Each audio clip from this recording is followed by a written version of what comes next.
السلام علیکم ورحمۃ اللہ وبرکاتہ۔ الحمد للہ رب العالمین وبہ نستعین محمد وعلی آلہ وصحبہ اجمعین ومن تبعہم بإحسان الی یوم الدین اما بعد۔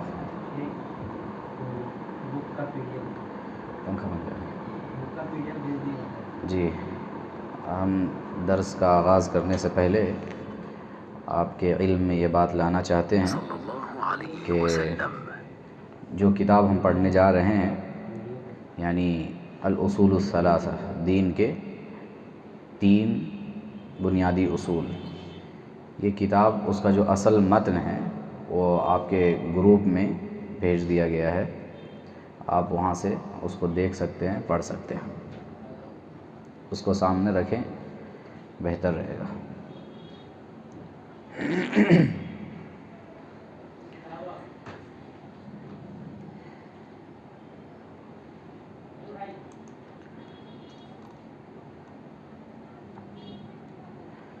تو الاصول الثلاثہ و ادلۃ، دین کے 3 بنیادی اصول اور ان کے دلائل کیا ہے۔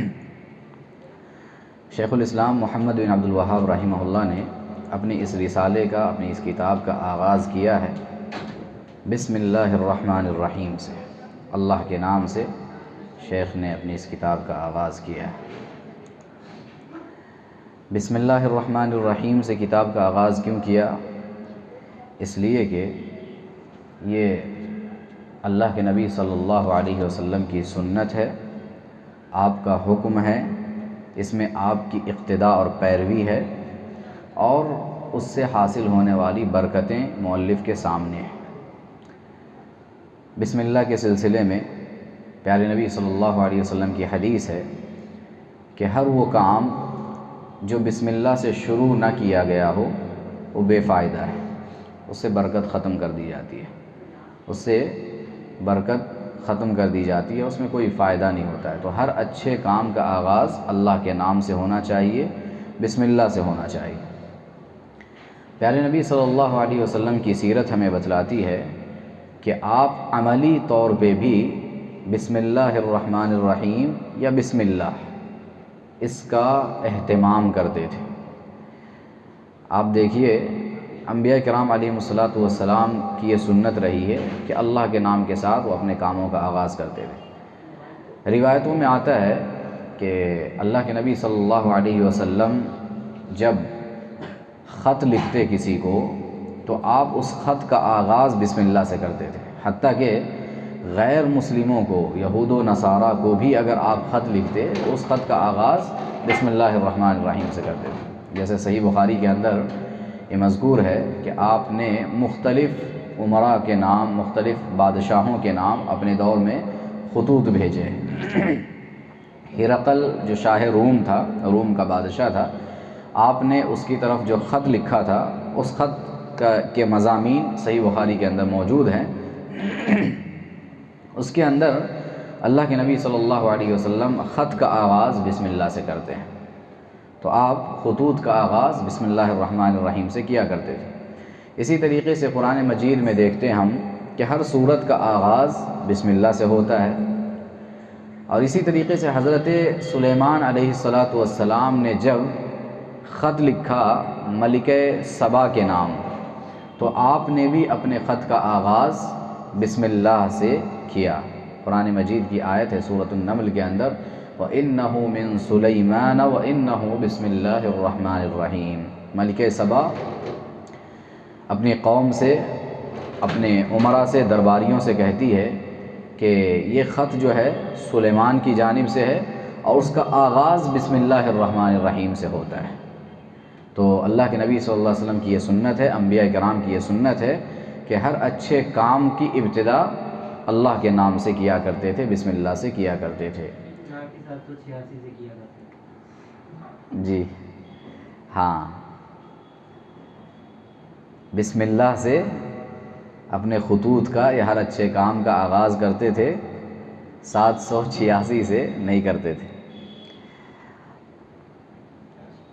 لوگ اس طرح کے جو نمبر استعمال کرتے ہیں بسم اللہ کے لیے ہو. حالانکہ اگر دیکھا جائے تو جو حروف کے نمبرات ہوتے ہیں حروف تہجی کے، تو اس اعتبار سے بسم اللہ الرحمن الرحیم کا جو نمبر ہے وہ 786 ویسے بھی نہیں بنتا ہے.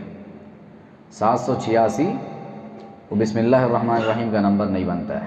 یہ غلط فہمی ہے لوگوں کو، اور جہالت چونکہ عام ہے لوگوں میں، عوام الناس کو معلوم نہیں ہے کیا ہے، تو جیسے باپ دادا کرتے چلے آئے ہیں، جو پرمپرا چل رہی ہے، اسی طریقے سے وہ بھی زندگی گزار رہے ہیں اور آگے بڑھتے جا رہے ہیں. علم کے حصول کا کوئی شوق نہیں ہے، علم ہے نہیں، اور کوئی جستجو بھی نہیں ہے کہ معلومات کرے اس بارے میں کہ آخر یہ ہے کیا. ایک بات تو یہ، اور دوسری بات یہ کہ اگر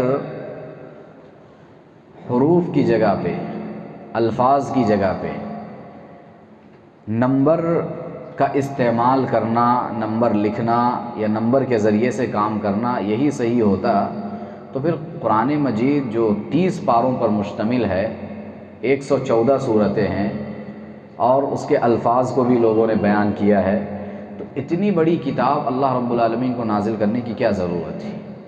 صرف نمبرات ہی نازل کر دیے جاتے آسمان سے، انہی نمبرات سے سارے کام ہو جاتے. ہم نماز میں قرآن مجید پڑھتے ہیں، سورۃ الفاتحہ پڑھتے ہیں، تلاوت کرتے ہیں ضم سورہ کی، تو یہاں پہ ہمیں ان سورتوں کی تلاوت کرنے کی کیا ضرورت تھی؟ صرف نمبرات ہی کافی ہوتے. تو کہنا یہ ہے کہ شریعت نے، اللہ رب العالمین نے قرآن کو اگر نازل کیا ہے، پڑھنے کے لیے نازل کیا ہے، جیسے ہے ویسے ہی اس کو استعمال کرنا چاہیے. اور کسی بھی کام کا مقصد اور مطلب اسی وقت حاصل ہوگا جب ہم قرآن کو ہو بہو ویسے پڑھیں گے جیسے کہ قرآن نازل ہوا ہے. نمبرات کے ذریعے سے وہ فائدہ حاصل نہیں ہوگا، وہ خیر اور وہ برکت حاصل نہیں ہوگی. تو صاحب کتاب نے بسم اللہ الرحمن الرحیم سے، اللہ کے نام سے کتاب کا آغاز کیا ہے. اللہ کے نام کے ساتھ یہاں 2 صفات آئی ہیں، ایک الرحمن اور ایک الرحیم. یہ اللہ کے 2 صفاتی نام ہیں. جیسا کہ ہمارے علم میں یہ بات ہے کہ اللہ رب العالمین نے 99 نام اپنے بتائے ہیں. اس کے علاوہ بھی بہت سے نام ہیں جو اللہ کے علم میں ہیں، ہمیں بتائے نہیں گئے ہیں، لیکن قرآن و حدیث کے اندر 99 ناموں کا تذکرہ ملتا ہے جو ہمیں بتائے گئے. ان میں سے الرحمن اور الرحیم یہ 2 نام ہیں اللہ کے. مطلب کیا ہے، معنی کیا ہے اس کا؟ نہایت رحم کرنے والا، بڑا مہربان. الرحمن بڑا مہربان اور الرحیم نہایت رحم کرنے والا. معنی کے اعتبار سے تقریباً دونوں نام جو ہیں قریب قریب ہیں، لیکن اہل علم نے دونوں میں فرق کیا ہے. الرحمن جو ہے یہ اللہ کا وہ صفاتی نام ہے جو اللہ رب العالمین کے ساتھ خاص ہے. کسی اور کا نام رحمان نہیں رکھا جا سکتا، اللہ کے ساتھ خاص ہے. اور اس کے اندر جو معنی پایا جاتا ہے اس کا معنی ہے وسعت رحمت والا، یعنی عربی زبان میں فعلان، رحمان جو ہے فعلان کے وزن پہ ہے، جس کے اندر یہ معنی پایا جاتا ہے، یعنی کثرت کا معنی پایا جاتا ہے، وسعت کا معنی پایا جاتا ہے. الرحمن یعنی ایسی رحمت جو بہت وسیع ہو، جو کبھی ختم نہ ہونے والی، جس کی کوئی حد نہ ہو، وسیع رحمت والا الرحمن. اور رحمان ایسی ذات کو کہتے ہیں جس کے اندر وسیع رحمت پائی جاتی ہے. اور الرحیم جو ہے اس کا اطلاق اللہ پر بھی ہوتا ہے، اللہ کے علاوہ اوروں پر بھی ہو سکتا ہے. رحیم نام رکھا جا سکتا ہے. رحمان اور رحیم نام لوگ رکھتے ہیں لیکن اس کے ساتھ عبد کا اضافہ ہوتا ہے، عبد الرحمن، عبد الرحیم. یہ ہونا چاہیے، یہ ادب میں سے. ڈائریکٹ رحمان نام نہیں رکھا جا سکتا ہے خاص طور پہ. الرحیم کا معنی کیا ہے؟ الرحیم کا بھی اطلاق اللہ تعالیٰ پر ہی ہوتا ہے، لیکن اس کا معنی کیا ہے؟ رحمت کو دوسروں تک پہنچانے والا. اللہ رب العالمین رحمان ہے، وسیع رحمت والا ہے، لیکن یہ رحمت بندوں تک کیسے پہنچتی ہے؟ اللہ کی صفت رحیم کے ذریعے سے پہنچتی ہے. رحیم کے اندر یہ معنی پایا جاتا ہے کہ اللہ کی یہ رحمت دوسرے تک پہنچتی ہے وہ صفت رحیم کے ذریعے سے۔ تو یہ رحمان اور رحیم کے درمیان فرق ہے۔ بعض اہل علم نے کہا کہ رحمان کے اندر جو رحمت کا معنی پایا جاتا ہے وہ عام ہے، سب کے لیے کامن ہے۔ یعنی دنیا میں ہم دیکھتے ہیں کہ اللہ تعالیٰ رحم کر رہا ہے، مہربان ہے، صرف مسلمانوں پہ نہیں، صرف انہی لوگوں پہ نہیں جو کلمہ پڑھنے والے ہیں، جو نماز پڑھنے والے ہیں، جو دین پہ چلنے والے ہیں، صرف انہی پہ اللہ مہربان ہے؟ نہیں، اللہ تعالیٰ اس کائنات کی ہر مخلوق پہ مہربان ہے، سب پر اس کی رحمت برس رہی ہے۔ سورج، چاند، ستارے، سیارے اور زمین آسمان کی جتنی چیزیں ہیں یہ سب کیا ہے؟ اللہ کی رحمت کے مظاہر ہیں۔ ان کے ذریعے سے بندوں پر رحمتیں نازل ہو رہی ہیں اللہ کی طرف سے، لوگ اس کا استعمال کر رہے ہیں، تو گویا اللہ کی رحمت ہے، اللہ اپنی رحمت لوگوں پہ برسا رہا ہے۔ تو اس میں کوئی خاص آدمی نہیں ہے، یعنی خاص طبقے کو، صرف مسلمانوں کو یا صرف اللہ کی اتباع کرنے والوں کے لیے نہیں، بلکہ ہم دیکھتے ہیں کہ مسلمانوں پر بھی وہ رحم کر رہا ہے، غیر مسلموں پہ بھی رحم کر رہا ہے، اچھوں پہ بھی رحم کر رہا ہے، بروں پہ بھی وہ رحم کر رہا ہے، جو نیک ہیں ان پہ بھی رحم ہو رہا ہے، اور جو بد ہیں، برے ہیں، ان پہ بھی رحمت نازل ہو رہی ہے۔ تو رحمان کے اندر جو معنی پایا جاتا ہے وہ عمومی معنی پایا جاتا ہے کہ یہ رحمت اللہ رب العالمین کی ہر ایک کے لیے ہے۔ اگر یہ ہر ایک کے لیے نہیں ہوتی، یہ رحمت عام نہیں ہوتی اللہ کی، تو پھر اللہ تعالیٰ کسی کافر کو ایک گھونٹ پانی بھی نصیب نہیں کرتا ہے نا۔ تو اللہ کی رحمت عام ہے۔ تو اہل علم کہتے ہیں کہ رحمان کے اندر جو معنی پایا جاتا ہے وہ عام رحمت کا معنی پایا جاتا ہے ہر ایک کے لیے، لیکن رحیم کے اندر خاص معنی پایا جاتا ہے، خاص رحمت ہے وہ مومنوں کے لیے۔ قرآن مجید کے اندر آیا تھا وَكَانَ بِالْمُؤْمِنِينَ رَحِيمًا، کہ اللہ رب العالمین مومنوں پر رحیم ہے، نہایت رحم کرنے والا ہے۔ تو اہل علم نے کہا کہ رحیم کی جو صفت ہے وہ مومنوں کے لیے خاص ہے، اور وہ آخرت میں۔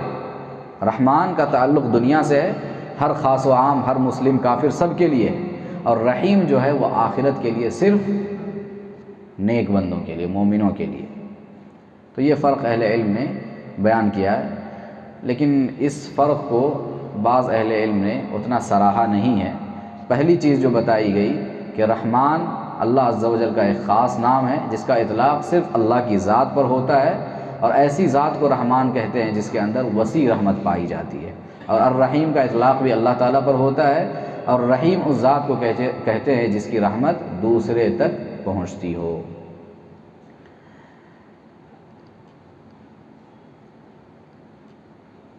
اس کے بعد مؤلف رحمہ اللہ اپنی بات کا آغاز کرتے ہیں، فرماتے ہیں اعلم رحمک اللہ انہ یجب علینا تعلم اربع مسائل، یہ جان لو اللہ رب العالمین تم پر رحمت نازل فرمائے، دعا دے رہے ہیں طالب علم کو، پڑھنے والے کو، کہ اللہ آپ پر رحمت نازل فرمائے۔ یہ بات جان لیجئے کہ ہم پر 4 مسائل کا سیکھنا واجب ہے، ضروری ہے۔ 4 مسائل کا جاننا ہر انسان پر ضروری ہے۔ یہ جو مؤلف رحمہ اللہ کا جملہ ہے اس کا آغاز اعلم سے ہوتا ہے، یعنی علم، اسی سے علم ہے۔ یہ علم، علم سے، علمہ عربی زبان کا جو لفظ ہے اسی سے علم بنا ہے۔ تو علم جو ہے، علم کی 2 قسمیں ہیں، ایک علم ہے علم نظری، اور ایک علم ہے علم ضروری۔ علم نظری اور علم ضروری کیا ہے؟ علم ضروری اس علم کو کہتے ہیں کسی بھی چیز کے بارے میں انسان آسانی کے ساتھ اس کو معلوم کر سکتا ہے، اس چیز کے بارے میں۔ یعنی مثال کے طور پہ آگ ہے، تو آگ کے بارے میں ہم کیا جانتے ہیں؟ اس کی صفت کیا ہے؟ کیا ہے آگ کی صفت؟ جلانا، اس کا کام جلانا ہے، روشن کرنا، جلانا۔ برف ہے، برف کی صفت کیا ہے؟ ٹھنڈا کرنا، ٹھنڈی چیز۔ تو اس کے لیے انسان کو الگ سے پڑھنے کی، جاننے کی، ریسرچ کرنے کی، تحقیق کرنے کی ضرورت نہیں ہوتی ہے، یہ خود بخود انسان کو معلوم ہو جاتا ہے۔ تو یہ کیا ہے؟ علم ضروری ہے، جس کا علم انسان کو از خود ہو جائے۔ اور علم نظری جو ہے ایسا علم کہ کہ جس کو جاننے کے لیے فکر و نظر کی ضرورت پڑے، تحقیق کی ضرورت پڑے، غور و خوض کرنے کی ضرورت پڑے، یعنی اس کو جاننا، اس کے ہر پہلو کو جاننے کے لیے انسان کو جستجو کرنا پڑے، وہ علم نظری ہے۔ جیسے شریعت کے بہت سارے مسائل ہیں، فرشتوں کے بارے میں علم حاصل کرنا ہے، قیامت کے بارے میں جاننا ہے، تو یہ اور اس طرح کی جتنی چیزیں ہو سکتی ہے علم نظری ہے۔ ان تمام چیزوں کا علم کیسے حاصل ہوگا؟ جب انسان پڑھے گا، جانے گا، سیکھے گا، سمجھے گا اور تحقیق کرے گا، تب ان تمام چیزوں کا علم انسان کو حاصل ہوگا۔ پھر شیخ رحمہ اللہ فرماتے ہیں رحمک اللہ، اللہ آپ پہ رحم فرمائے، دعا دے رہے ہیں۔ تو رحمت کے ذریعے سے دعا دینا، اہل علم نے کہا کہ دعا میں اگر صرف رحمت کا تذکرہ ہو، جیسے یہاں پہ ہے رحمک اللہ، صرف رحمت کا تذکرہ ہے، تو اگر دعا میں صرف رحمت کا تذکرہ ہو تو اس کا مطلب کیا ہے؟ اس کا مطلب تین چیزیں اس میں آتی ہیں۔ اللہ رب العالمین تمہارے گزشتہ گناہ معاف کر دے، یہ معنی بھی آتا ہے۔ اسی طریقے سے اللہ تعالیٰ تمہیں نیکیوں کی توفیق بخشے، یہ معنی بھی آتا ہے، اور اللہ تعالیٰ تمہیں آئندہ کے گناہوں سے محفوظ رکھے، بچا کے رکھے، یہ تینوں معنی اس کے اندر آتے ہیں۔ جب رحمت، دعا کے لیے رحمت کا لفظ استعمال کیا جائے تو اس کے اندر تین معنی آتے ہیں۔ ایک یہ کہ اللہ تعالیٰ تمہارے گزشتہ سارے گناہ معاف کر دے، اور اللہ تعالیٰ تمہیں نیکیوں کی توفیق بخشے، اور تیسرا معنی یہ آتا ہے کہ اللہ تعالیٰ تمہیں آئندہ ہونے والے گناہوں سے محفوظ رکھے، یہ تین چیزیں۔ اور اگر رحمت کے ساتھ دعا میں مغفرت کا بھی تذکرہ آ جائے تو رحمت، مغفرت اور آئندہ گناہوں سے حفاظت کے لیے آئے گا، اور مغفرت جو ہے یہ گزشتہ گناہوں کی معافی کے لیے آئے گا۔ رحمت کے ساتھ اگر مغفرت بھی آ جائے، دونوں لفظ اگر آ جائے تو مغفرت جو گزشتہ گناہ ہو چکے ان کی مغفرت کے لیے، اور رحمت کا جو لفظ آئے گا وہ آئندہ گناہوں سے حفاظت اور نیکیوں پر مداومت، یہ دو معنی اس کے اندر آئیں گے۔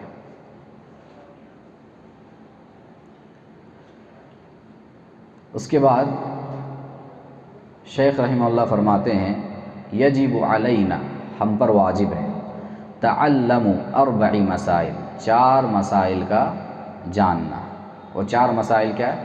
اچھا، بالادلہ، دلائل کے ساتھ جاننا ہے، چار مسائل کو جاننا ہے۔ کیا ہے وہ چیزیں؟ سب سے پہلا الاولی العلم، سب سے پہلی چیز، چار مسائل جو ہے جن کا جاننا واجب ہے، پہلی چیز اس میں کیا ہے؟ علم، علم حاصل کرنا۔ علم کیا ہے؟ کس چیز کا علم؟ فرماتے ہیں وَهُوَ مَعْرِفَةُ اللَّهِ، اللہ کی معرفت، وَمَعْرِفَةُ نَبِيِّهِ، اللہ کے نبی کی معرفت، وَمَعْرِفَةُ دِينِ الْإِسْلَامِ، دین اسلام کی معرفت، بالادلہ، دلائل کی روشنی میں، دلائل کے ساتھ۔ اب اس میں دیکھیے شیخ رحمہ اللہ نے چار مسائل میں پہلے مسئلے کا ذکر کیا ہے، جو چار چیزیں جاننا ضروری ہے اس میں سے پہلا کیا ہے؟ علم۔ تو علم اللہ رب العالمین کے بارے میں کیا مطلب ہے؟ اللہ کے بارے میں علم حاصل کرنے کا یا اللہ کی معرفت حاصل کرنے کا مطلب کیا ہے؟ اللہ کی معرفت، ایسی معرفت کہ اس کے احکام کو تسلیم کرنے میں،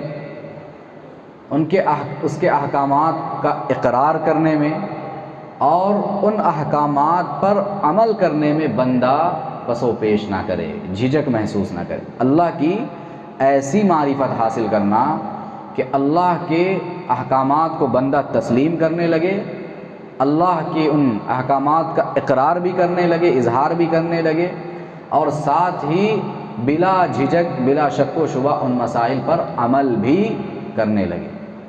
اسی طریقے سے اللہ رب العالمین نے اپنے نبی محمد صلی اللہ علیہ وسلم کو جو شریعت دے کر کے نازل کیا ہے، اس شریعت کو انسان فیصل مانے، یعنی فیصلہ کرنے والی شریعت اگر کوئی ہے تو وہ شریعت محمدی ہے۔ اس بات کو بھی ماننا کتاب اللہ اور حدیث رسول اللہ میں ذکر کردہ شرعی دلائل اور کائنات کے اندر پیدا کیے ہوئے کائناتی دلائل کی روشنی میں، یعنی یہ جو چیزیں ہیں، اللہ کی معرفت کا مطلب کیا ہوا؟ اللہ کے احکام کی تسلیم، اللہ کی احکامات کا اقرار کرنا، اللہ کے احکامات پر عمل کرنا بلا جھجک، اور اللہ نے جو شریعت پیارے نبی صلی اللہ علیہ وسلم کو دے کر کے نازل کیا ہے اس کو فیصل ماننا۔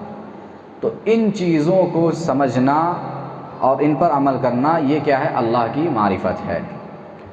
اور کیسے یہ معرفت حاصل ہوگی؟ اللہ کی یہ معرفت کیسے حاصل ہوگی؟ تو اللہ کی معرفت حاصل کرنے کے دو طریقے، دو ذرائع ہیں۔ کیا؟ ایک طریقہ جو ہے وہ ہے شرعی دلائل کا طریقہ، اور ایک طریقہ کائناتی دلائل کا۔ شرعی دلائل کیا ہے؟ قرآن اور حدیث کے اندر جو بھی باتیں اللہ کی معرفت کے حوالے سے بیان کی گئی ہیں وہ تمام چیزیں شرعی دلائل ہیں۔ اور کائناتی دلائل کیا ہیں؟ کائنات کے اندر پھیلی ہوئی تمام چیزیں، آسمان، زمین، سورج، چاند، ستارے، سیارے، رات کے بعد دن کا آنا، دن کے بعد رات کا آنا، یہ اور اس طرح کی جتنی نشانیاں ہیں اس دنیا کے اندر، کائنات کے اندر، ان تمام چیزوں کے ذریعے سے اللہ کی معرفت حاصل کرنا، ان میں غور و فکر کے ذریعے سے، یہ کائناتی دلائل ہے۔ قرآن مجید میں اللہ رب العالمین نے کہا وَفِي الْأَرْضِ آيَاتٌ لِّلْمُوقِنِينَ وَفِي أَنفُسِكُمْ أَفَلَا تُبْصِرُونَ، کہ زمین کے اندر یقین کرنے والوں کے لیے بہت سی نشانیاں موجود ہیں۔ اللہ پر یقین کرنے والوں کے لیے زمین میں بہت سی نشانیاں موجود ہیں، اور خود تمہارے اندر بھی بہت سی نشانیاں موجود ہیں۔ انسان اگر اپنے آپ پہ غور کرے تو اتنی چیزیں اللہ نے انسان کے اندر بنائی ہیں، اور ایسا سسٹم اللہ نے انسان کے اندر پیدا کیا ہے کہ انسان اگر اس پہ غور کرے تو اس ذریعے سے بھی اللہ کی معرفت حاصل کر سکتا ہے۔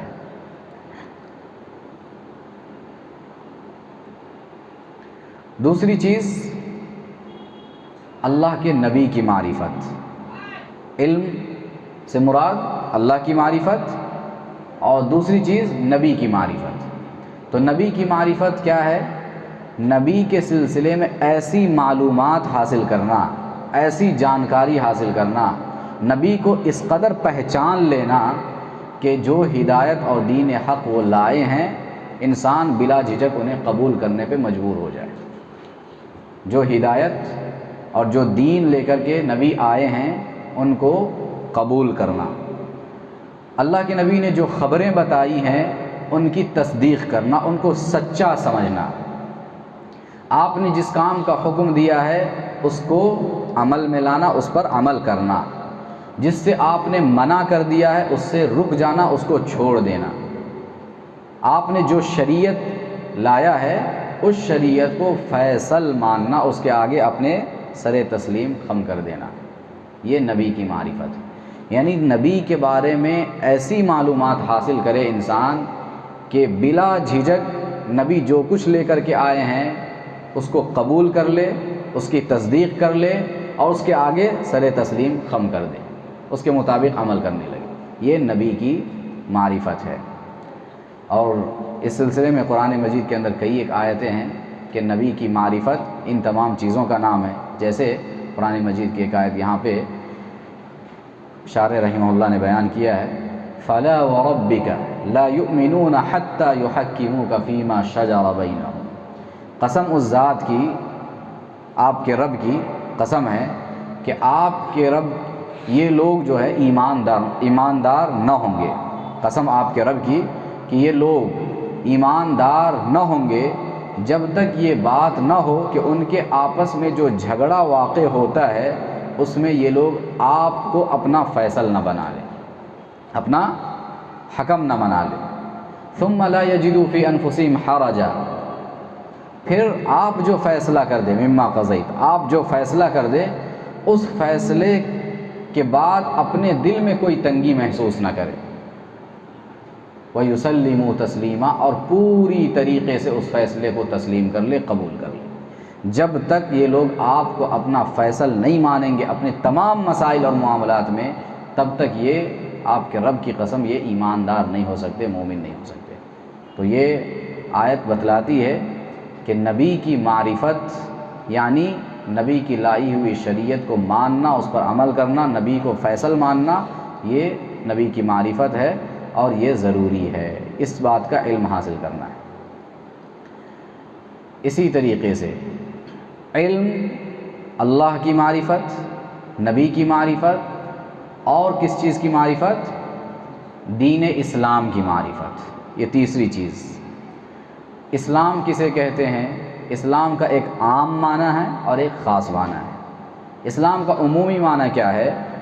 اسلام کا عمومی معنی اللہ کی فرما برداری، اس کے مشروع کردہ ان قوانین کے ذریعے کی جائے جو قوانین کے رسولوں کی بعثت سے لے کر قیامت تک کے لیے مقرر ہے۔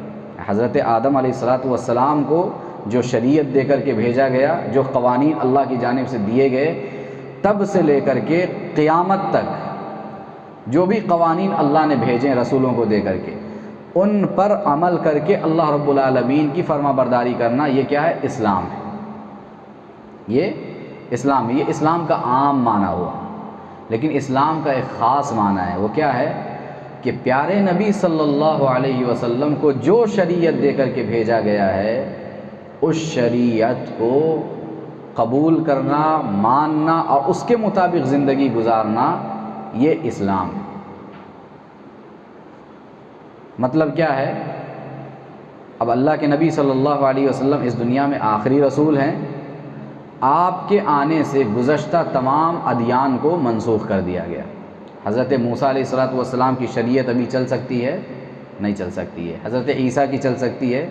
نہیں چل سکتی ہے۔ اور انبیاء کرام ہیں آپ سے پہلے، لیکن کسی کی بھی شریعت اب نہیں چل سکتی ہے، ہم کسی اور کی شریعت پہ عمل نہیں کر سکتے۔ کیوں؟ اس لیے کہ پیارے نبی صلی اللہ علیہ وسلم کی بعثت سے گزشتہ تمام دینوں کو، تمام مذاہب کو اور تمام شریعتوں کو منسوخ کر دیا گیا، ختم کر دیا گیا۔ اب اگر شریعت کوئی ہے تو پیارے نبی صلی اللہ علیہ وسلم کی لائی ہوئی شریعت ہے۔ اس کا مطلب یہ ہوا کہ ہر امتی اپنے اپنے نبی کے دور میں مسلم کہلائے جائیں گے۔ یعنی اللہ تعالیٰ نے اسلام کا ایک عام معنی جو بیان کیا گیا ہے، حضرت آدم سے لے کر کے قیامت تک جو شریعت دے کر کے نازل کیا گیا، اس پر عمل کرنا اور اس کے مطابق اللہ کی فرما برداری کرنا، یہ اسلام ہے۔ تو ہر آدمی اپنی اپنی شریعت پہ جو عمل کر رہا تھا، اس اعتبار سے وہ مسلمان کہلائے گا۔ حضرت موسیٰ علیہ السلام جب تک زندہ تھے، ان کی قوم یہود آپ پر ایمان لائی اور آپ کو مانتی تھی، تو وہ مسلمان ہیں اس دور کے حساب سے۔ حضرت عیسیٰ علیہ السلام جو شریعت لے کر کے آئے، ان کی قوم نے اس کو مانا، وہ اس دور کے اعتبار سے مسلمان ہیں۔ لیکن آج کے دور میں اگر کوئی اپنے آپ کو مسلمان کہلوانا چاہتا ہے تو اس کے لیے ضروری ہے کہ پیارے نبی صلی اللہ علیہ وسلم کی شریعت کو مانے، اس لیے کہ اس شریعت نے گزشتہ ساری شریعتوں کو منسوخ کر دیا ہے۔ اور اب اللہ کے پاس اگر کوئی دین قابل قبول ہے تو وہ صرف شریعت محمدیہ ہے، یہ اسلام ہے۔ قرآن نے کہا ان الدین عند اللہ الاسلام، کہ اللہ کے پاس اگر دین کوئی ہے تو وہ صرف اور صرف اسلام ہے۔ وَمَن يَبْتَغِ غَيْرَ الْإِسْلَامِ دِينًا فَلَن يُقْبَلَ مِنْهُ، اور جو شخص اسلام کے علاوہ کوئی اور چیز بطور دین لے کر کے آئے گا، فَلَن يُقْبَلَ مِنْهُ، تو اس کو قبول نہیں کیا جائے گا۔ تو یہ دین اسلام ہے اور دین اسلام کی یہ معرفت ہے۔ ان چیزوں کو کیسے جاننا ہے؟ رب کی معرفت، نبی کی معرفت اور اسلام کی معرفت کیسے جاننا ہے؟ دلائل کی روشنی میں، بالادلہ، دلائل کی روشنی میں۔ دلائل کس کو کہتے ہیں؟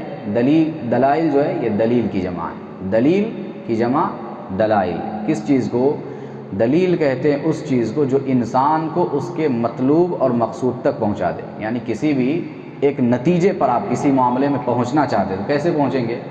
بغیر کسی ایویڈنس کے، بغیر کسی ثبوت کے نہیں۔ ثبوت ضروری ہے، دلیل ضروری ہے۔ تو دلیل ہی کہا جاتا ہے اس چیز کو جو انسان کو کسی ایک نتیجے پر، کسی ایک مقصد تک پہنچا دے، کسی ایک منزل پہ پہنچا دے، اس کو دلیل کہا جاتا ہے۔ تو دلائل کی روشنی میں ہمیں ان چیزوں کو معلوم کرنا ہے۔ وہ دلائل کیا ہیں؟ دلائل نقلی بھی ہیں اور عقلی بھی ہے۔ نقلی سے مراد جو نقل در نقل چلا آ رہا ہے، قرآن کی آیتیں ہیں، حدیث کے دلائل ہیں، تو یہ ان کو نقلی دلائل کہا جاتا ہے، جن کو نقل کیا جاتا ہے، لکھا جاتا ہے۔ اور عقلی دلائل، اس کے ذریعے سے بھی ان چیزوں کی معرفت حاصل کرنا ہے۔ عقلی دلائل، نقلی دلائل تو بہت سارے ہیں، قرآن مجید کے اندر موجود ہے، اللہ کے بارے میں بہت ساری چیزیں موجود ہیں، نبی کے بارے میں موجود ہے، نبی کے بارے میں، نبی کی رسالت یا معرفت کے سلسلے میں کیا گیا؟ محمد الرسول اللہ والذین معہ اشداء علی الکفار رحماء بینہم، کہ محمد صلی اللہ علیہ وسلم اللہ کے رسول ہے۔ وما محمد الا رسول، آل عمران میں کہا گیا کہ محمد ایک رسول ہے۔ تو اس طریقے سے دلائل نقلی جو ہیں وہ موجود ہے۔ عقلی دلیل کیا ہے؟ کائنات کے اندر، جیسا ابھی بات آئی تھی، قرآن نے کہا ان فی خلق السماوات والارض واختلاف اللیل والنہار لآیات لأولی الالباب، کہ یقیناً آسمان و زمین کی تخلیق میں، رات اور دن کے آنے جانے میں، گردش میں، عقل مندوں کے لیے بڑی نشانیاں ہیں۔ تو اگر انسان کائنات میں غور و فکر کرے تو یہ کائناتی دلائل ہیں جن کے ذریعے سے انسان اپنے رب کی معرفت حاصل کر سکتا ہے، نبی کو بھی پہچان سکتا ہے، اور اسی طریقے سے دین اسلام کے فطری دین ہونے کو بھی جان سکتا ہے۔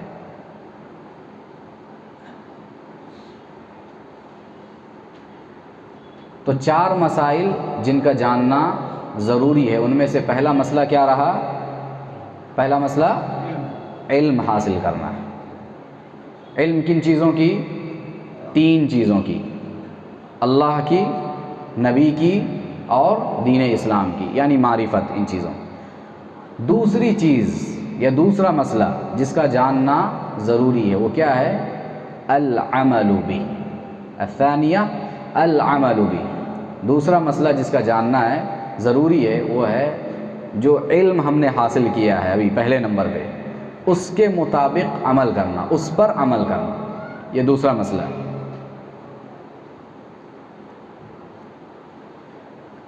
جو معرفت ہم نے حاصل کی ہے وہ معرفت جس طرح ہم سے تقاضا کرتی ہے اسی کے مطابق عمل کرنا، یہ دوسری چیز ہے۔ جیسے اللہ پر ہم نے ایمان لایا، اللہ کے بارے میں ہم نے جانا ہے، تو اللہ پر ایمان لانے کا کیا مطلب ہے؟ اللہ نے جو کچھ احکامات دیے ہیں اس کو پورا کرنا ہے، اس کو ماننا ہے، حکم کی تعمیل کرنا ہے، جس سے اللہ نے بچنے کا حکم دیا اس سے پرہیز کرنا ہے، بچنا ہے، اور ہر خاص اور عام عبادتوں کے ذریعے سے اللہ رب العالمین کی فرما برداری کرنا ہے، یہ عمل ہے۔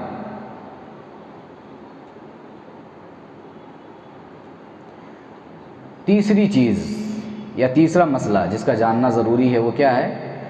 الدعوۃ الیہ، جو علم ہم نے حاصل کیا ہے اور جس پر ہم عمل کر رہے ہیں اس کی دعوت بھی دینا ہے، لوگوں تک اس کو پہنچانا ہے۔ ظاہر سی بات ہے، ایک انسان، ایک مومن، اس کے پاس جو کچھ بھی علم ہے وہ امانت ہے، اور جو شخص اس کو سمجھتا ہے وہ یہ بھی ضرور سمجھتا ہے کہ اس امانت کو مجھے دوسروں تک پہنچانا ہے۔ تو تیسرا عمل جو ہے، تیسرا مسئلہ جو ہے وہ ہے اس عمل کی، علم کی تبلیغ کرنا ہے، اس کی دعوت دینا ہے، لوگوں کو بتانا ہے۔ کیسے بتانا ہے؟ ان طریقوں کے ذریعے سے جو طریقہ کے قرآن و سنت میں ہمیں بتایا گیا ہے۔ 4 طریقے بتائے گئے ہیں تبلیغ کے۔ اللہ رب العالمین نے قرآن مجید میں ارشاد فرمایا ادع الی سبیل ربک بالحکمۃ والموعظۃ الحسنہ وجادلہم باللتی ہی احسن، کہا کہ آپ اپنے رب کی راہ کی دعوت دیجیے، حکمت کے ساتھ، بھلی نصیحت کے ساتھ، اور ان کے ساتھ اس طریقے سے بحث کیجیے جو پسندیدہ ہو۔ یعنی ہم سامنے والے سے جب مخاطب ہے، دعوت کا کام کر رہے ہیں، تو 3 طریقے جو اس آیت کے اندر بتایا گیا، چوتھا طریقہ دوسری آیت کے اندر بتایا گیا، حکمت کے ساتھ دعوت دینا ہے۔ حکمت یعنی وقت کا بھی ہمیں خیال رکھنا ہے، حالات کا بھی ہمیں خیال رکھنا ہے، دیکھنا ہے کہ میں اگر اس وقت کسی کو کوئی بات بتا رہا ہوں تو سامنے والا ابھی اس کے لیے مناسب ہے کہ نہیں یہ بات کرنا، یہ حکمت ہے۔ اس طرح سے جو بھی چیزیں مناسب ہو سکتی ہیں وہ حکمت کے اندر آتی ہیں، اچھائی کے ساتھ، بھلائی کے ساتھ۔ والموعظۃ الحسنہ، اور اچھی نصیحت کے ساتھ، یعنی لڑائی نہیں، جھگڑا نہیں، پیار سے، اچھے انداز میں، دلائل کے ساتھ، والموعظۃ الحسنہ وجادلہم باللتی ہی احسن، اور جب بحث و مباحثہ ہو تو اچھے انداز میں بحث و مباحثہ کرنا ہے. جیسا کہ کہا کہ لڑائی جھگڑے پہ نہیں اترنا ہے، درست نہیں، سختی نہیں، نرمی کے ساتھ، آرام کے ساتھ، پیار سے، کیونکہ دعوت کا کام ہی ایسا ہے، اس میں سختی سے کام نہیں لیا جا سکتا ہے. یہ 3 طریقے اللہ رب العالمین نے یہاں بیان کیے. وَلَا تُجَادِلُوا أَهْلَ الْكِتَابِ إِلَّا بِالَّتِي هِيَ أَحْسَنُ إِلَّا الَّذِينَ ظَلَمُوا مِنْهُمْ. چوتھا طریقہ یہاں پہ بتایا دعوت کا کیا ہے کہ تم لوگ اہل کتاب سے بحث اچھے طریقے سے ہی کرو، مگر ان لوگوں سے جنہوں نے ان میں ظلم کیا ہے.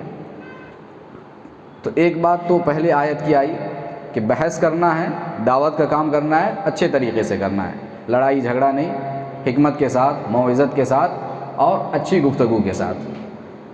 لیکن اگر کچھ لوگ ایسے ہوں جو ظلم کرنے والے ہوں تم پر، تمہاری قوم پر، جنہوں نے ظلم کیا ہے یا ظلم کر رہے ہیں، تو ان کے ساتھ دعوت کا کون سا طریقہ اختیار کیا جائے گا؟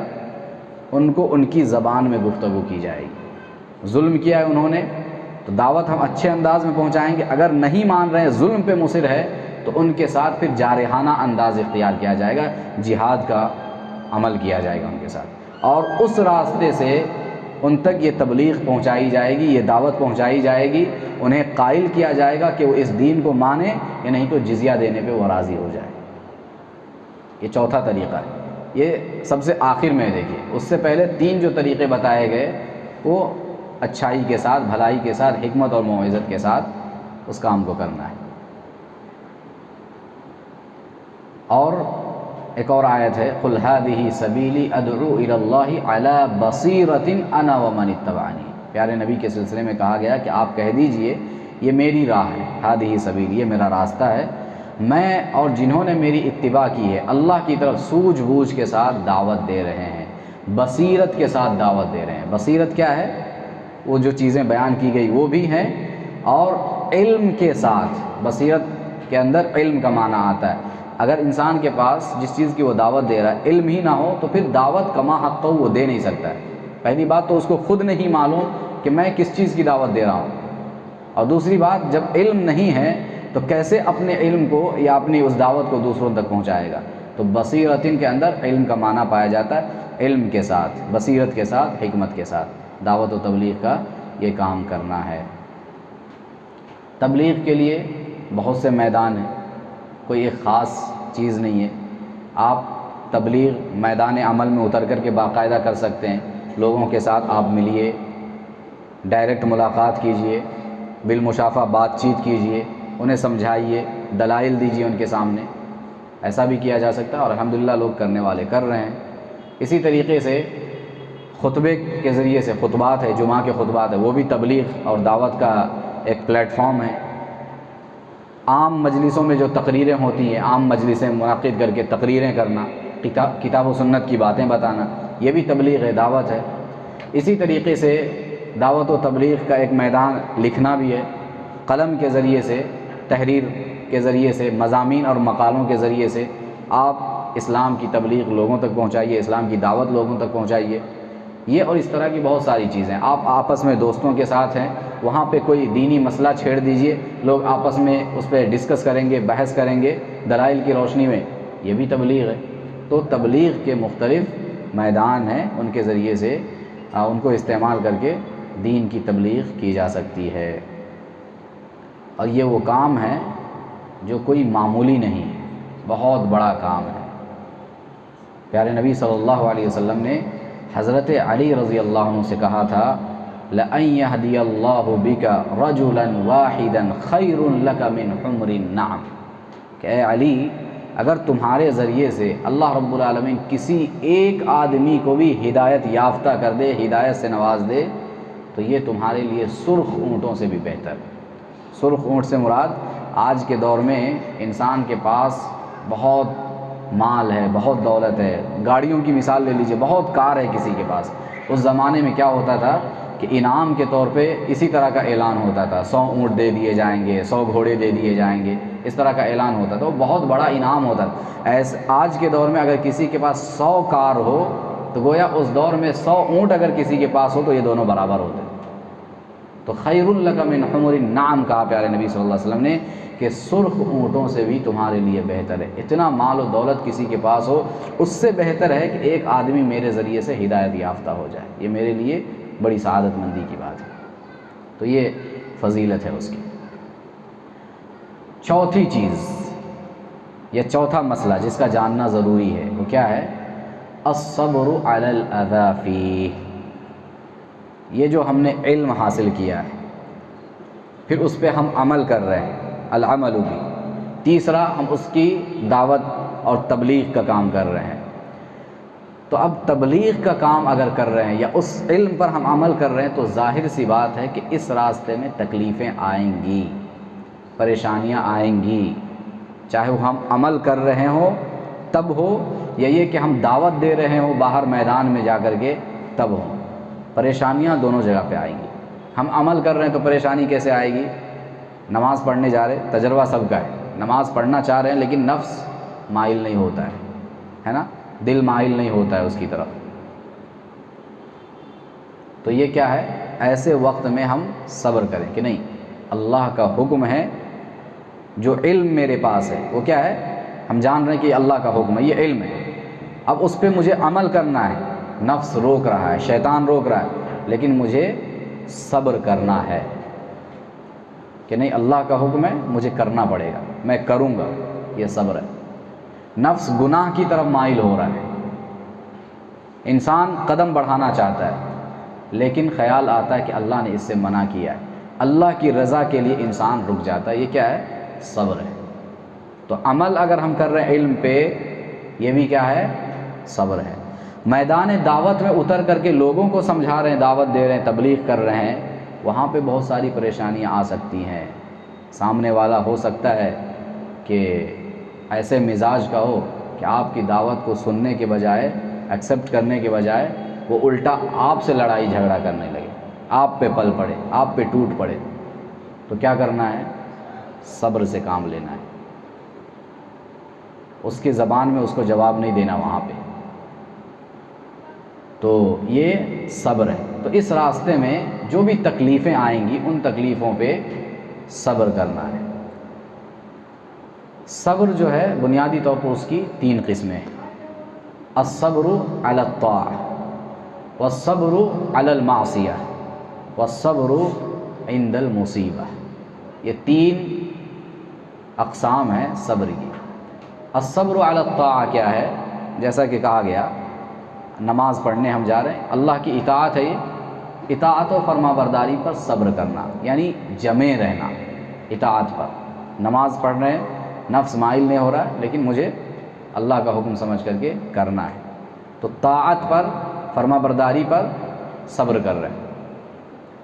الصبر علی المعصیہ، معصیت یعنی نافرمانی پر صبر کرنا. نافرمانی پہ کیسے صبر کریں گے؟ گناہ کرتے ہوئے صبر کریں. گناہوں سے بچنا. نفس مائل ہو رہا ہے، شیطان حاوی ہے پوری طریقے سے، لیکن اپنے آپ کو روک لینا، یہ الصبر علی المعصیہ ہے. معصیت اور نافرمانی پر صبر کرنا یعنی اس سے بچ کے رہنا اللہ کی رضا کے لیے، یہ صبر.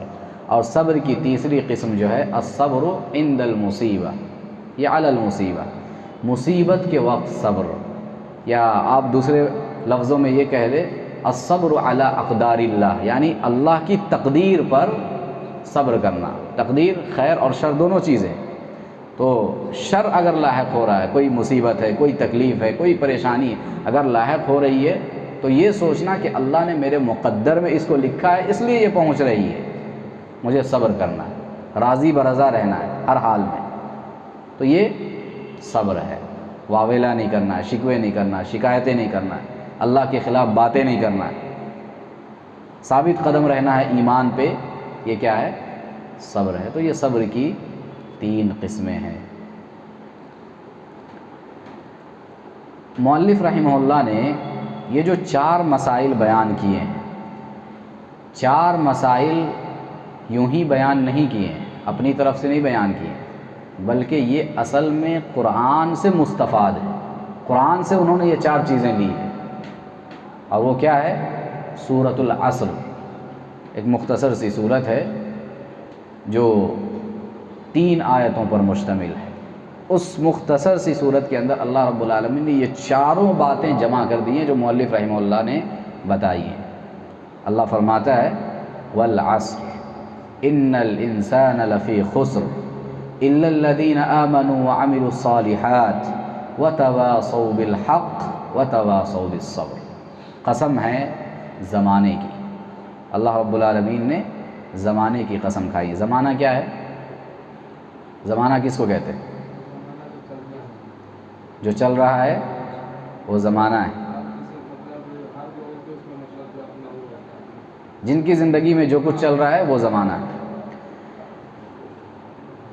زمانہ گردش ایام کو کہتے ہیں، یعنی جو وقت گزر رہا ہے زمانہ ہے۔ جی، جو کچھ چل رہا ہے دنیا کے اندر یہ زمانہ ہی ہے۔ اہل علم نے زمانے کی بھی 2 قسمیں کی ہیں، ایک زمانہ یعنی ظرف زمان ہے اور ایک ظرف مکان ہے۔ جگہ کو بھی زمانہ کہتے ہیں اور وقت جو گزر رہا ہے وہ بھی زمانہ ہے۔ اللہ رب العالمین نے بہرحال زمانے کی قسم کھائی ہے۔ قسم اللہ کے علاوہ تو کسی اور کی نہیں کھائی جا سکتی ہے۔ اللہ پھر کیسے قسم کھا رہا ہے؟ اللہ کے علاوہ کسی کی قسم کھانا جائز ہے؟ جائز نہیں ہے، حرام ہے، شرک ہے۔ تو پھر اللہ کیسے کسی کی قسم کھا رہا ہے؟ زمانے کی قسم کھا رہا ہے اللہ، یہ کیسے جائز ہو گیا؟ بتائیے۔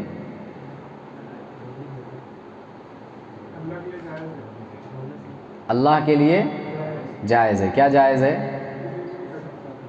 کسی کی بھی قسم اللہ کھا سکتا ہے۔ کیوں؟ اس لیے کہ اللہ خالق ہے۔ یہ جو مسئلہ ہے مخلوق کے لیے، یعنی مخلوق کے لیے صرف اور صرف اللہ کی قسم کھانا جائز ہے، کسی اور کی نہیں۔ خالق وہ ہر چیز کا پیدا کرنے والا ہے، اسے کوئی پوچھنے والا نہیں، اسے کوئی ٹوکنے والا نہیں، اسے کوئی روکنے والا نہیں۔ اس کے پاس اختیار ہے، وہ جو چاہے کرے، اس کے اختیار کی چیز ہے۔ وہ چاہے زمانے کی قسم کھائے، چاہے دن کی قسم کھائے، چاہے رات کی قسم کھائے، چاہے وقت فجر کی قسم کھائے، کسی بھی چیز کی قسم کھائے، اس کو اختیار ہے۔ اس کے اختیار میں کوئی دخل نہیں دے سکتا، اسے کوئی پوچھ نہیں سکتا ہے، کوئی ٹوک نہیں سکتا ہے۔ اللہ کی شان ہے یہ، اللہ کی عظمت ہے یہ، اللہ کا مقام ہے یہ، وہ خالق ہے۔ مخلوق کے لیے جائز نہیں ہے کہ وہ اللہ کے سوا کسی اور کی قسم کھائے۔ اللہ رب العالمین دوسری چیز، جب کسی چیز کی قسم کھاتا ہے تو اس کے اندر حکمت ہے، مقصد ہے اس کا۔ اور مقصد کیا ہے؟ جب بھی اللہ تعالیٰ کسی چیز کی قسم کھاتا ہے تو اس چیز کی اہمیت بتلانا مقصود ہوتا ہے، اس چیز کی امپورٹنس، اس کی اہمیت، اس چیز کا مرتبہ یہ بتانا مقصود ہوتا ہے۔ قرآن مجید میں اللہ نے بہت ساری چیزوں کی قسمیں کھائی ہے۔ والفجر قسم ہے وقت فجر کی، اللہ نے فجر کے وقت کی قسم کھائی ہے اس کی اہمیت کو بتانے کے لیے۔ ولیال عشر، اس کے بعد اللہ تعالیٰ نے 10 راتوں کی قسم کھائی ہے۔ وہ 10 راتوں سے مراد کیا ہے؟ عشر ذی الحجہ کے 10 دن ہیں، کتنی اہمیت کے حامل ہیں، حدیث موجود ہے۔ تو اللہ تعالیٰ جب کسی چیز کی قسم کھاتا ہے تو اس چیز کی اہمیت بتلانا مقصود ہوتا ہے تاکہ بندے اس کی اہمیت کو جان جائے اور پھر اس کے مطابق وہ عمل کرے۔ اللہ نے یہاں زمانے کی قسم کھائی ہے تو زمانے کی اہمیت اللہ بتانا چاہتا ہے۔ والعصر، پھر اللہ فرماتا ہے ان الانسان لفی خسر، یقیناً انسان خسارے میں ہے۔ زمانے میں رہنے والا انسان، پورے زمانے بھر کا انسان خسارے میں، نقصان میں، گھاٹے میں۔ لیکن 4 لوگ ہیں یا 4 قسم کے لوگ ہیں جو گھاٹے میں نہیں ہیں، وہ الگ ہے، استثناء ہے۔ وہ کیا ہے؟ الا الذین آمنوا، وہ لوگ جو ایمان لائے، وعملوا الصالحات، وہ لوگ ایمان کے ساتھ جنہوں نے عمل صالح کیا، وتواصوا بالحق، وہ لوگ جنہوں نے حق کی وصیت کی، ایک دوسرے کو حق کی تاکید کی، حق کی دعوت دی، وتواصوا بالصبر، اور وہ لوگ جنہوں نے صبر کی، ایک دوسرے کو تلقین کی۔ اب دیکھیے اس صورت کے اندر وہ چاروں چیزیں آ جاتی ہیں۔ العلم کس کی؟ اللہ کی معرفت، نبی کی معرفت اور دین اسلام کی معرفت۔ آمنو کے اندر وہ ساری چیزیں آ جاتی ہیں، ہے نا، اللہ پہ ایمان، نبی پہ ایمان اور دین اسلام پہ ایمان، ساری چیزیں آ گئی۔ علم، وعملوا الصالحات میں عمل آ گیا، عمل صالح۔ وتواصوا بالحق، حق کی وصیت میں دعوت آ گئی۔ وتواصوا بالصبر، جو آخری چیز مؤلف رحمہ اللہ نے صبر کے حوالے سے بیان فرمائی ہے، وہ چوتھی چیز بھی آ گئی۔ تو یہ دلیل ہے مؤلف رحمہ اللہ کی ان 4 باتوں کی، یہ صورت دلیل ہے۔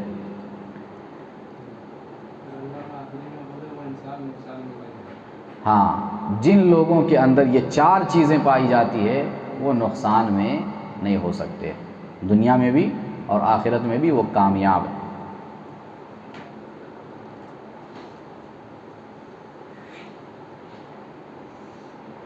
امام شافعی رحمہ اللہ فرماتے ہیں اس صورت کے بارے میں، جو صورت ہم نے پڑھی ہے، اس صورت کے بارے میں فرماتے ہیں لَوْ مَا أَنزَلَ اللَّهُ حُجَّةً عَلَى خَلْقِهِ إِلَّا هَذِهِ السُّورَةَ لَكَفَتْهُمْ، کہ اگر اللہ رب العالمین بطور دلیل، بطور حجت صرف اسی ایک صورت کو نازل فرما دیتا تو یہ مخلوق کے لیے کافی ہو جاتی، پوری مخلوق کے لیے، انسانوں کے لیے، جنات کے لیے صرف یہی ایک سورہ کافی ہو جاتی۔ اگر پورا قرآن نہیں بھی نازل کرتا، اللہ یہی ایک سورت نازل کر دیتا تو حجت قائم کرنے کے لیے کافی ہو جاتی۔ کیوں؟ اس لیے کہ جو 4 باتیں اس میں بیان کی گئی ہے وہی پورے دین کا خلاصہ ہے، پورے دین کا نچوڑ وہی ہے، اسلام کا نچوڑ وہی ہے، ایمان، عمل صالح، اس کی دعوت دینا اور اس پر صبر کرنا، یہی 4 چیزیں تو اہم ہیں۔ تو اس لیے امام شافعی رحمہ اللہ کہتے ہیں کہ اس صورت کی اہمیت یہ ہے کہ اگر یہی ایک صورت نازل فرماتا اللہ اور چیزیں نازل نہ فرماتا تو حجت کے لیے یہی کافی ہو جاتی، لیکن اللہ کا فضل اور کرم یہ ہے کہ ایک صورت کے اندر اتنی ساری چیزیں جمع کر دی اللہ نے، اور اس کے بعد بھی قرآن مجید میں مزید 113 صورتیں اللہ نے نازل فرمائی ہیں۔ یہ اللہ کا فضل ہے، اس کا کرم ہے۔ امام بخاری رحمہ اللہ فرماتے ہیں باب العلم قبل القول والعمل۔ مؤلف رحمہ اللہ نے سب سے پہلے جو 4 مسائل یہاں پہ بیان کیا، اس میں پہلا مسئلہ کیا بیان کیا ہے؟ 4 چیزیں حاصل کرنا ضروری ہے، اس میں سے پہلی چیز علم۔ تو علم سے ہی کیوں کتاب کا آغاز کیا ہے؟ علم سے ہی کیوں کتاب کا آغاز کیا ہے؟ اس لیے کہ علم جو ہے تمام چیزوں کا مصدر وہی ہے۔ ہر چیز جو آپ جاننا چاہتے ہیں وہ کیسے جانیں گے؟ علم کے ذریعے سے جانیں، بغیر علم کے آپ کسی چیز کو حاصل نہیں کر سکتے۔ تو دوسری دلیل یہاں پہ امام بخاری رحمہ اللہ کے حوالے سے انہوں نے نقل کی ہے کہ امام بخاری ایک باب باندھتے ہیں صحیح بخاری کے اندر، کیا؟ العلم قبل القول والعمل، قول اور عمل سے پہلے علم حاصل کرنا ضروری ہے، یہ باب باندھتے ہیں۔ اور امام بخاری بھی اپنی اس بات پر اور اس باب پر دلیل قرآن مجید سے دیتے ہیں، کیا ہے؟ سورۃ محمد کی آیت نمبر 19، اللہ فرماتا ہے فَاعْلَمْ أَنَّهُ لَا إِلَٰهَ إِلَّا اللَّهُ وَاسْتَغْفِرْ لِذَنبِكَ، کہ آپ جان لیجئے، اس بات کا علم حاصل کر لیجئے کہ اللہ کے سوا کوئی معبود برحق نہیں ہے۔ لا الہ الا اللہ کا تذکرہ آیا ہے آیت کے اندر، لیکن لا الہ الا اللہ بعد میں اس سے پہلے فَاعْلَمْ کہا کہ آپ جان لیجئے، یعنی علم پہلے ہے، بغیر علم کے آپ اللہ کو جان نہیں سکتے ہیں، اللہ کی معرفت آپ کو حاصل نہیں ہو سکتی ہے۔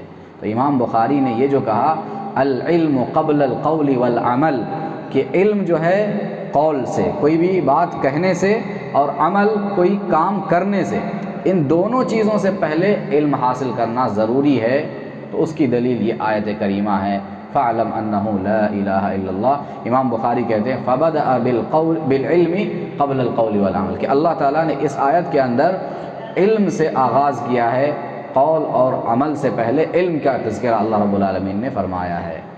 اسی لیے امام بخاری رحمہ اللہ نے، امام شیخ الاسلام محمد بن عبد الوہاب رحمہ اللہ نے بھی اس کتاب کا آغاز علم سے کیا ہے۔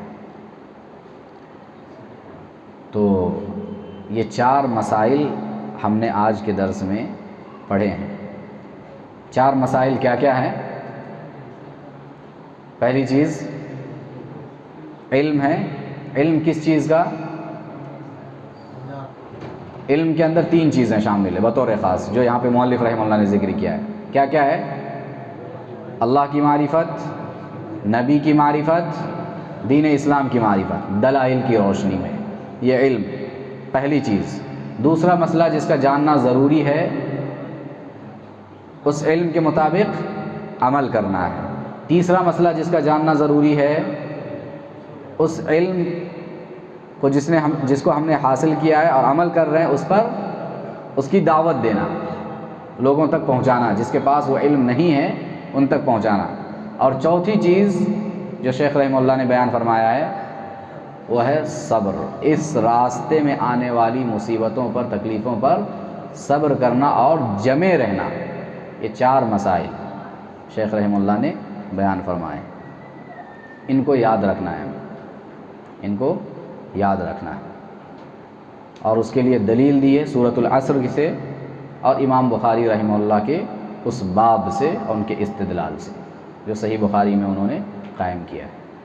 تو انشاءاللہ آج کے لیے اتنا کافی ہے، اگلے درس میں مزید باتیں انشاءاللہ آئیں گے۔ جی سوال ہے، بسم اللہ الرحمن الرحیم لکھتے ہیں پرچی پر، اس کا بے حرمتی نہیں ہوتا ہے؟ سامنے والا آدمی نے لکھ دیا پڑھ کے کہیں رکھ دیا، بے حرمتی؟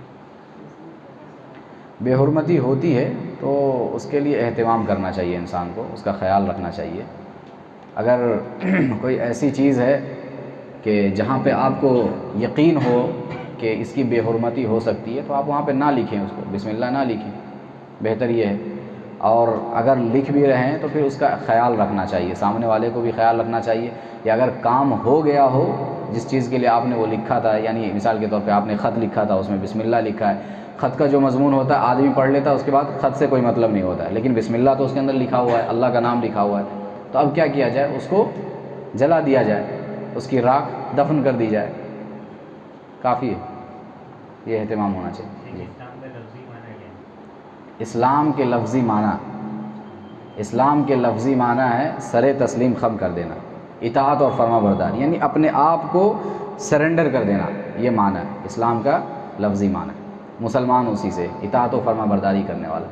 جی لوگ کہتے ہیں کہ سلام سے اسلام بنا، اسلام سے نہیں، سلام سے بنا اسلام، سلام سے اسلام بنا ہے، سلام سے اسلام بنا، لوگ ایسا کہتے ہیں، اچھا اچھا، اس کی کچھ دلیل ہے؟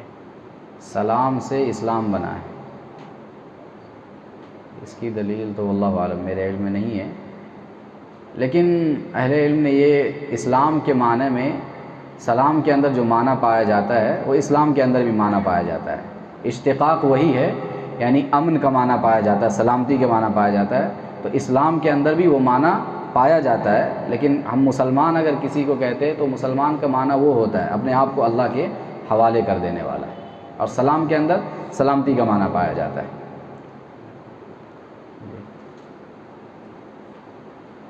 اور آدھا ایمان کیا ہے؟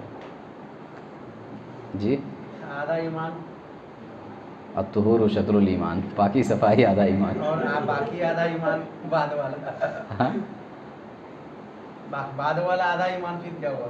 اور ساری چیزیں جو ہم کر رہے ہیں وہ آدھا ایمان اچھے اخلاق، ہو سکتا ہے، اچھے اخلاق ایمان مکمل ہوتا ہے۔ نکاح بھی آدھا ایمان ہے، ہاں؟